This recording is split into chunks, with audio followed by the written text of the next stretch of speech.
Good day and welcome to another episode of Mind Your Language, where we see the psychological side of language. I'm Andrea. I'm Eliza. And I'm Maxine. And now, we're on our first episode of our new series. Can you explain what they should expect from this series, Eliza? Oh, yes. Well, the podcast in this series tackles theories related to language and language acquisition. Right, so you guys expect more theory to come.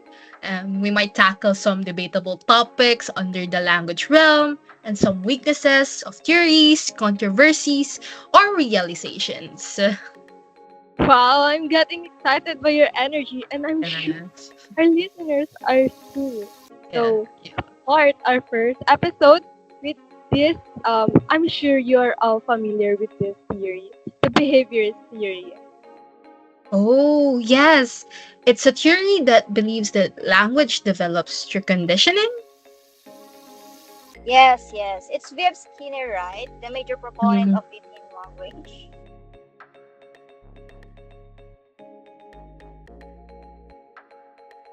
Yes, it's this. Yeah, but originally founded by John Watson, and also it's related to Pavlov's theory that used a dog to study a theory, right? Yes, but Skinner mostly focuses on language development. So, as a linguist, I want to ask you guys how this theory, of course, help you and challenge you while studying language acquisition. Oh, let's start with you, Andrea. Yeah. I'll go first. Yeah. For me, behaviors theory helped me realize and understand how conditioning and positive reinforcement help a student in acquiring a language. And to be honest, I realized that for some situations, teachers or parents are doing this not only in teaching language but in all. And I think this is more effective in younger kids or those kids in up to 9 years old. Oh, kids that are in the golden age of acquiring language?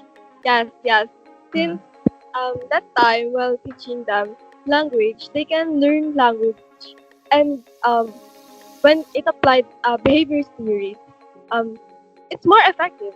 Do you guys get it or kind of break? Oh, I guess you should put an example. Okay. yeah. But a kid in golden age, Mm-hmm. learning a new language, and then for some household, there's allotted time for studying. Just like our household.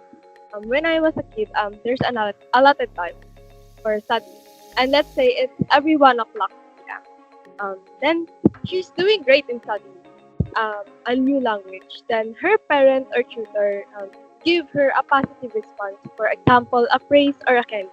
So she gets more excited. Um, she got more excited in acquiring or learning a new language. Then the kid will wait every 1 o'clock to study, and it's conditioning her since that time for study for a new language. And and of course, every time she gets a right answer or she did great in studying that a language, she gets a praise or a candy. So it's conditioning. So it's clear now, I guess. Oh, it's clear for me now, actually. Yeah, at first it doesn't make sense to this behaviorism and other theory at all. I am studying this language. Yeah. Right? We're not psychologists. We're Yeah, just yeah, yeah. so I thought English is just pure literature, poetic, or parts of the speech like what the stereotypes saying. Like then Yeah. as time goes by, I'm kinda obsessed with this series that somehow trying to observe kids like my cousin. It's he's currently 2 years old, and I'm explaining like a nerd to my family, my relatives, especially to my older cousin that some theory that can apply to my cousin and even the stages of language acquisition. Yeah, I'm also obsessed with that too. Cause yeah, I have like my tita and then like their language, cause like they live in Pampanga, so Kapampangan, right? And like my niece, like they just know English prominently, but you know they also know Tagalog, but they don't really speak Kapampangan. So I said some theories about like how how can they help their child learn Kapampangan. So yeah. I mean, I guess it's part of us for being a linguist. Yeah, yeah. I think it'll forever be ingrained in us. So But yeah. how about you, Alisa? Do you have this kind of experience as well? Oh, okay. So, well, for me, before we tackled this lesson, I didn't really have any ideas of these theories, Mm-hmm. specifically the behaviorist theory. At first, I found it hard to understand, but after all the discussion and presentations that we made, it helps me to understand how habitual practice and reinforcement can effectively shape learning behaviors. Yes, real. They're so real. Psycholinguistics is really hard. The scientific side of language, right? And yes, of course, we didn't expect it since, like what you've said, we are used to literature side of the language. So I like if you all guys remember what Mom I Claire said that we can be like a neurologist, right? Like if Yeah, we if we take I some agree. I agree. med courses along the way. So yeah. So I guess it's my turn now, right? yes, the floor is yours. Okay. So this theory helped me understand that recognizing that positive reinforcement can encourage desirable behavior means that learning a language will be easy with positive reinforcement. Along with that, repetition and practice need to be implemented to retain the language that a child is learning.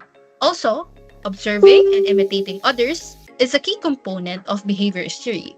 Children those have tendencies, therefore parents or caregivers should watch what they're saying to their children.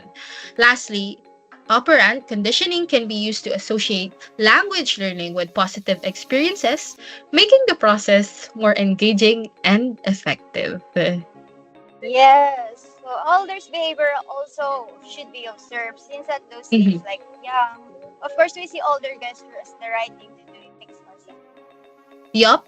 And for the challenges before I took this subject, so, you know, in Mom Claire's subject, we tackled like a brief discussion of psycholinguistics. So, we were aware of the critical period hypothesis. Therefore, the only idea I have that language acquisition occurs inherently and not through interaction or environmental factors that this theory suggests, right?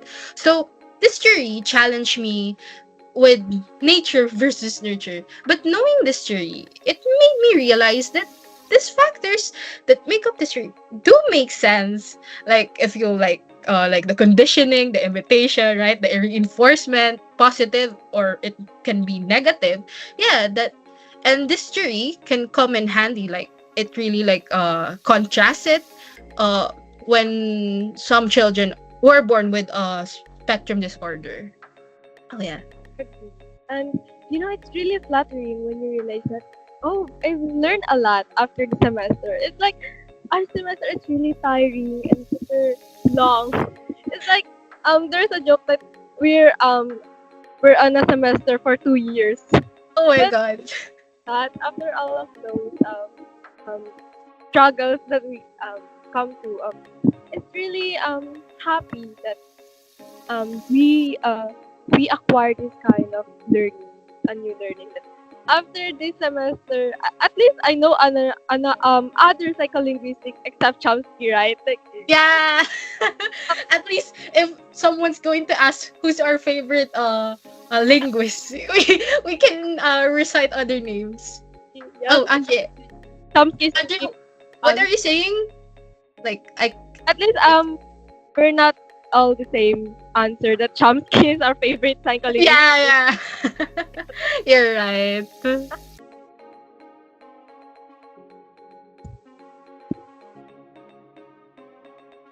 we're talking about behaviorism. Do you guys think connectionism and behaviorism are relevant to each other? Oh, connectionism, I think that one is Thorndike's theory, if I'm not mistaken. Yes, the important features of its frequency and regularity. So it's kind of similar to behavior. Um, for me, they are relevant since this theory also studies behavior, right? Or Yeah. Oh, I remember now the SR framework to form a habit. Behaviors that's the main factor of behavior is an environmental connectionism is forming a habit. The- yes, I guess my example earlier is kind of more accurate to connectionism, where a child studies every 1 o'clock, then gets a positive response, and every time um, she gets the answer correct.